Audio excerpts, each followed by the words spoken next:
அனைவருக்கும் காலை வணக்கம். வழக்கமாக இந்த மாதம் ஒரு 8 பேருடைய இது வருது. இந்த அமர்வில் ஒரு 4 பேரும், அடுத்த அமர்வில் ஒரு 4 பேருமா கேட்குதா? இந்த அமர்வில் ஒரு 4 பேரும், அடுத்த அமர்வில் ஒரு 4 பேருமா எடுத்துக்கலாம்னு நினைக்கிறேன். முதல்ல நம்ம முன்னாள் முதலமைச்சர் கலைஞர் கருணாநிதி ஜூன் 3 நம்ம அரசியலுக்குள்ளே போக வேண்டாம், அதனால பொதுவாக சொல்லி, தமிழகத்தில் நீண்ட காலம் முதலமைச்சர் இருந்தவர், மக்களால் கலைஞர் என்றும் முத்தமிழறிஞர் என்றும் போற்றப்படுபவர், திரைத்துறையிலும் அரசியலிலும் தனக்கென ஒரு முத்திரை பதித்தவர். அவர் பற்றி சொல்லணும்னா நிறைய சொல்லிட்டே போகலாம். ஆர்வம் சொன்ன மாதிரி நம்மளுக்கு கால அவகாசம் இல்லாதனால அவருடைய முத்தாய்ப்பான ஒரு செய்தி மாத்திரம் சொல்லிட்டு அடுத்தது பார்க்க போகலாம். கேள்வி: இத்தனை வருட அரசியல் வாழ்க்கை உங்களுக்கு கற்றுக் கொடுத்தது என்ன?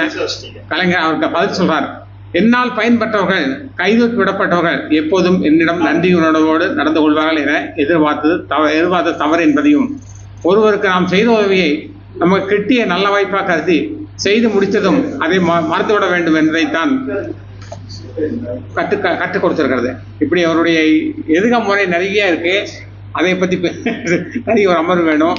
அதனால அது அடுத்தது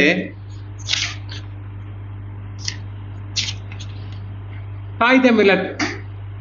எல்லாத்துக்கும் தெரியும், கண்ணியத்திற்கு காகித மில்லத் அவர் அழைக்கப்பட்டார். அதாவது சுதந்திர போராட்ட வீரர். அதாவது இந்த என்ன சொல்றதுன்னா, பிறப்பு வந்த திருநெல்வேலி மாவட்டம் தான்.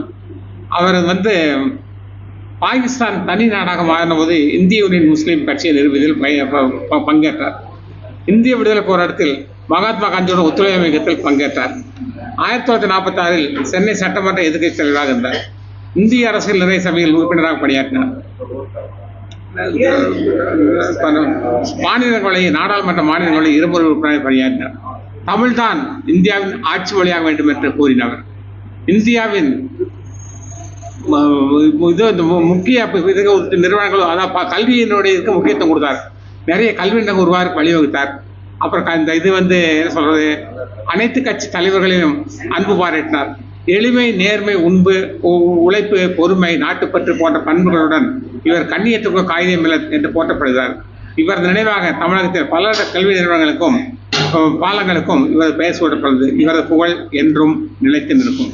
அடுத்தது விஸ்வநாத் தாஸ், சிவகாசியில் பிறந்தவர். அதாவது என்ன சொல்ல, இந்திய விடுதலை போராட்ட வீரரும் நாடக கலைஞரும் ஒருவர். இந்திய சுதந்திர போராட்டத்தில் தனது நாடகங்கள் மூலம் பங்களிப்பு செய்தார். மகாத்மா காந்தி சந்தித்த பிறகு கதராடைகளை தனது நாடகங்களில் பயன்படுத்தினார். அவர் எழுதிய பஞ்சாப் படுகொலை பாரில் கொடியது என்ற பாடல் போராட்டத்தில் மிகவும் பிரபலமடைந்தது. அவர் நடவடிக்கைகளை பிரிட்டிஷ் அதிகாரிகள் கவனத்தை ஈர்த்தது. இதன் காரணமாக அவர் அடிக்கடி கைது செய்யப்பட்டார். 13/12/1940 ஒரு நாடகத்தில் முருகன் வேடத்தில் நடித்துக் கொண்டிருக்கும் போதே இவரது மேடையிலேயே உயிர் பிரித்தார். அதனால அவருடைய புகழ் சுதந்திர போராட்ட வரலாறுல என்னைக்குமே விஸ்வநாத் தாஸ் அப்படின்னா நாடக நடிகர் அப்படிங்கிற ஒரு இது என்னைக்குமே நிலைச்சு நிற்கும். 2 1 2 3 அடுத்தது இவங்க வந்திருக்காங்க. அதனால அது அடுத்தது இந்த கம்பனடிப்படி கணேசன், அதனால எல்லாம் வந்திருக்கிறதுனால அவங்களுடைய இதை சொல்லிக்கிறோம். புகழ்பெற்ற தமிழ் திரைப்பட பாடலாசிரியர், கவிஞர், எழுத்தாளர், இதழாளர், அரசியலாளர் மற்றும் ஆன்மீக சொற்பொழிவாளர் ஆவர். இவரது இயற்பெயர் முத்தையா.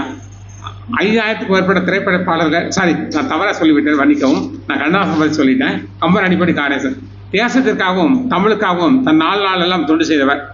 ஆங்கிலேயர் எதிர்த்ததால் தனது வீடு, சொத்து எல்லாவற்றையும் இழந்தவர்.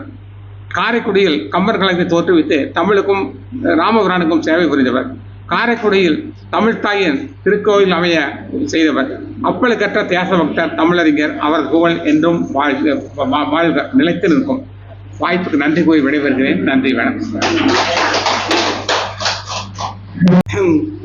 பெருமதிப்பிற்கும் மரியாதைக்கும் உரிய கூட்டத்தினுடைய தலைவர் அவர்களே, செயலாளர் அவர்களே, துணை செயலாளர் அவர்களே மற்றும் இங்கு வருகை தந்திருக்கின்ற சான்றோர் பெருமக்களே, உங்கள் யாவருக்கும் அன்பு கனிந்த வணக்கத்தை தெரிவித்துக் கொள்கிறேன். முதற்கண் இன்று சர்வதேச உணவு பாதுகாப்பு நாள் என்பதை அந்த விடயத்தை சொல்லிவிட்டு நாலடியாருக்குள் செல்ல விளைகிறேன். நாம் இப்பொழுது நாலடியார் பார்த்து கொண்டிருக்கிறோம். போன செல்வம் நிலையாமை குறித்து பார்த்தோம். இன்று இளமை நிலையாமை குறித்து பார்க்கிறோம். மிக விரைவிலே முடித்துக் கொள்கிறேன். நரைவரும் என்றெண்ணி நல்லறிவாளர் குளவி இடத்தே துறந்தார். நரைவரும் என்றெண்ணி நல்லறிவாளர் குளவி இடத்தே துறைந்தார் புரைதீரா. மண்ணாய் இளமை மகிழ்ந்தென்று இன்னாங்கெழுந்திருப்பார் என்று முதல் பாட்டிலே சொல்கிறார்.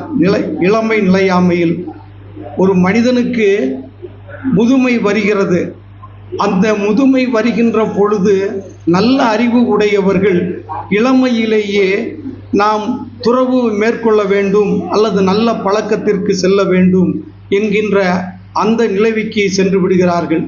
இரண்டாவது பாடலில் நட்புனார் அற்றன நல்லாரும் மக்கினார் அற்பு தலையும் அவிழ்ந்தன உட்கனாய்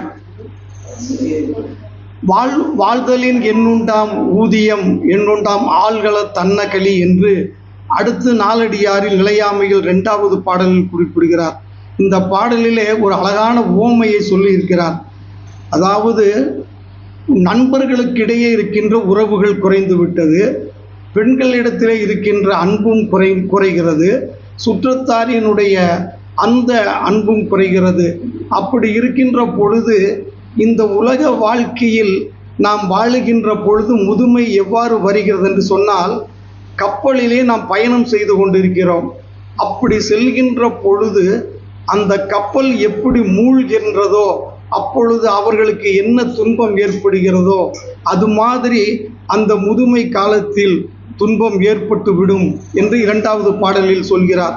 3வது பாடலிலே சொல்கிறார், சொல் தளர்ந்து கோல் ஊன்றி சோர்ந்த நடையினராய் பல் கலன்று பண்டம் பழிகாரும் இல் செறிந்து காம நெறிப்படரும் கண்ணினார்க்கு இல்லையே ஏம நெறிப்படரும் ஆறு என்று சொல்கிறார். அதாவது ஒரு மனிதனுக்கு முதுமை வந்துவிட்டால் சொல் தளர்ந்துவிடும், நடை தளர்ந்துவிடும், கோல் ஊன்றி செல்லக்கூடிய ஒரு சூழல் ஏற்பட்டு விடுகிறது. அப்படி இருக்கின்ற பொழுது நாம் மீண்டும் அந்த உலக பிரகாரமான அந்த காம மயக்கத்திலே ஈடுபட்டு கொண்டிருந்தால் பிறர் நம்மை பார்த்து எள்ளி நகையாடுவார்கள். அப்படி இருக்கின்ற பொழுது நம் மறுமைக்கான அந்த உலகத்தை பெற முடியாது என்று இந்த 3வது பாடலில் சொல்கிறார். 4வது பாடலில் மிக அழகாக இந்த ஆசிரியர் 3 லகரத்தை முதல் வரியிலேயே அமைத்திருக்கிறார். அந்த 4வது பாடலில் தலை தடுமாறா தண்டுன்றா வீழா கால் இருவருக்கு கோல் ஊன்றி என்று அந்த 4வது பாடலை சொல்கிறார். தாளா தளரா தலை நடுங்கா தன்னூன்றி வீழா இறக்கும் இவள் மாட்டும் கால் இலா மம்மர்கொள் மாந்தர்க்கு அணங்காகும் தன்கைக்கோல் அம்மனைக்கோல் ஆகிய ஞான்று என்று இந்த 4வது பாடலை சொல்கிறார். இந்த பாடலிலே அந்த ஆசிரியர் 3 லகரத்தை முதல் வரியிலே கொண்டு வந்திருப்பது நாலடியாரை படிக்கின்ற பொழுது நமக்கு மிகவும் வியப்பாக இருக்கும். தாளா சிறப்புழா, தாளா தளரா மக்களுக்கு வரக்கூடியலா, தலை நடுங்கா பல்லுக்கு வரக்கூடியலா, இந்த 3 லகரத்தையும் ஒன்றாக வைத்து அமைத்திருக்கிறார். இந்த பாடலிலும் அவர் சொல்கிறது தான், நம்முடைய தலை நடுங்கி ரொம்ப முடியாமல் பிறர் பார்த்து நம்மை எள்ளி நகையாடக்கூடிய அந்த சூழ்நிலையில் நாம் இருக்கின்ற பொழுது இந்த பெண்ணிடத்திலே இருக்கக்கூடிய அந்த ஊன்றுகோலானது இதற்கு முன்பு இவருடைய தாயாரிடத்திலே ஊன்றுகோலாக இருந்தது. அப்பொழுது இந்த பெண் இளமையாக இருந்தால் அப்பொழுது இந்த பெண்பால் அனைவரும் ஆசை கொண்டோம். ஆனால் இன்று இவள் முதுமை அடைந்து விட்டால் இதுபோலதான் நம் அனைவருமே முதுமை நாடி வந்து கொண்டே இருக்கும். அந்த முதுமையை தவிர்க்க யாராலும் முடியாது என்று சொல்கிறார். 5வது பாடலோடு சொல்லி நிறைவு செய்து விடுகிறேன். என்னை இங்கு விட்டு தன்னை நாடியே சென்றால் தாய் நாடி என்று 5வது பாடலில் சொல்கிறாள். என்னை இங்கு விட்டு என் தாய் தனக்கொரு தாயை நேடி சென்றாள். அப்படி செல்லுகின்ற என் தாயானவள் அவளுக்கு உரிய பாட்டி இடத்திலே சென்று விட்டாள் என்று 5வது பாடலிலே சொல்கின்றாள். அதாவது ஒரு தாய் ஒரு முதுமை அடைந்து இறக்கின்ற பொழுது தன் பாட்டியை தேடி செல்கிறாராம். இது உலக இயற்கை. இப்பொழுது இளமையாக இருக்கின்றவர்களும் நாளை தாயை முதுமை அடைந்து வயதாகி கோல் ஊன்றிதான் செல்வார்கள். இந்த போன பதிகத்தில் யமனை குறித்து 5 இடத்திலே சொன்னார். இந்த பதிகத்திலே தடியை குறித்து, கோல் ஊன்றுவதை குறித்து தொடர்ந்து சொல்லிக் கொண்டு வருகிறார். அடுத்த வகுப்பில் 6, 7, 8, 9, 10 பாடல்களை பார்க்கலாம். வாய்ப்பு வழங்கி அத்துணை பேருக்கும் நன்றி கூறி விடைபெறுகிறேன். நன்றி, வணக்கம்.